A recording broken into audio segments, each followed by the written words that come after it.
আজকের এই ভিডিওতে আমি এমন একটা সমস্যার ব্যাপারে কথা বলবো, এটা আসলে মানুষকে খুবই বিব্রত করে। বিশেষ করে আসলে ছোট বাচ্চাদের এই সমস্যা বেশি দেখা যায়, যদিও বড় অনেক মানুষেরও দেখা যায় এই সমস্যাটা। সেটা হলো যে বিছানায় প্রস্রাব করা। সাধারণভাবে এটাকে বলা হয় যে আপনার সজ্জা মূত্রত্যাগ।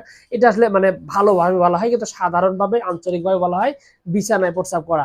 সাধারণভাবে আসলে আমরা এটা অনেকেই দেখা যায় যে মনে করি স্বাভাবিক একটা ব্যাপার, বাস্তবেও স্বাভাবিক। কিন্তু যখন এটা আসলে স্নায়বিক কিছু ব্যাপার থাকে, কৃমিজনিত কিছু সমস্যা থাকে, তখনই কিন্তু এই বিষয়টা স্বাভাবিক থাকে না। যার কারণে বয়স বেশি হয়ে গেলেও দেখা যায় যে বিছানায় প্রস্রাব করা বন্ধ করে না। এই ধরনের সমস্যা কিন্তু দেখা দেয়, এবং অনেক ক্ষেত্রে আপনার মূত্রথলির যে আপনার দুর্বলতা রয়েছে, সেটার একটা কারণ রয়েছে বিছানায় প্রস্রাব করার অন্যতম একটি বড় কারণ। তো এখন বিষয়টি হলো যে এই সমস্যাটা কেন হয় এবং এটা সমাধান কি, কি ওষুধ খেলে আপনার এই সমস্যাটি সমাধান হবে। বাস্তবিকভাবে আসলে হোমিওপ্যাথিতে এটা সমস্যার সমাধান করার জন্য অত্যন্ত পারফেক্ট পরীক্ষিত কিছু ঔষধ রয়েছে। এর মধ্যে অন্যতম একটা ওষুধ নাম হলো কোস্টিকাম।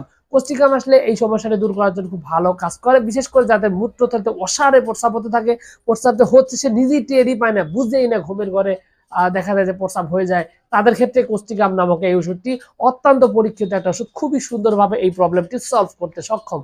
সেই সাথে যদি দেখা যায় যে কোনো কারো কৃমিজনিত কারণে এই সমস্যাটি হচ্ছে, এবং কৃমির গুড়া কৃমি হোক আর যে কোনো কৃমি হোক, যার কারণে যদি তার প্রস্রাবের সমস্যার ভিতরে সুরসুর করে, এই ধরনের কিছু লক্ষণ যদি থাকে, কৃমির সকল লক্ষণ যদি থাকে, এবং সে বাচ্চাটা মেজাজ খিটখিটে, একটু পরপরই কান্নাকাটি করে, খুবই জ্বালা যন্ত্রণা করে, বিছানায় প্রস্রাব করে, মন মেজাজ খুব খারাপ, এই ধরনের লক্ষণ যদি থাকে, সেক্ষেত্রে সিনা নামক ওষুধটি কিন্তু খুবই পরীক্ষিত, খুবই সুন্দর, অত্যন্ত কার্যকরী একটা ওষুধ এই সিনা নামক ওষুধটি।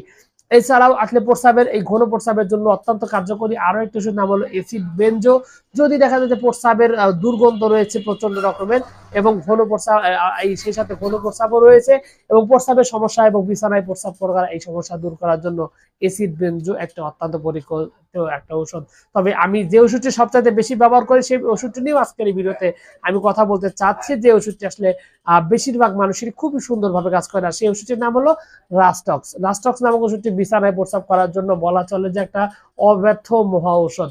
তো এই ওষুধগুলো যদি আপনি কন্টিনিউ যদি সেবন করেন, তাহলে কিন্তু এই প্রবলেমটি খুবই সুন্দরভাবে, খুবই ভালোভাবে সলভ হবে। তবে এখানে একটা বিষয় রয়েছে, যে ওষুধগুলো বলেছি, ওষুধগুলো সেবনের আগে অবশ্যই একটা বিষয় আপনাকে খেয়াল করতে হবে, সেটা হলো যে রোগীর লক্ষণ বিষয়টা খেয়াল করে, রোগের বয়স, রোগীর অবস্থা সবকিছু নির্ধারণ করে, নির্ধারিত মাত্রায় সঠিকভাবে যদি ওষুধটা প্রয়োগ করা যায়, তাহলে কিন্তু এই প্রবলেমটি পুরোপুরিভাবে সলভ হতে সক্ষম। অন্যথায় কিন্তু এই প্রবলেমটি সহজে ভালো হতে চাইবে না, এবং আপনি একটা মানে পরবর্তীতে একটা ঝামেলা তৈরি হওয়ার একটা বিষয় রয়েছে। যদিও হোমিওপ্যাথি ওষুধের কোনো ধরনের কোনো পার্শ্ব প্রতিক্রিয়া নাই, এই ব্যাপারে আপনি নিশ্চিত থাকতে পারেন।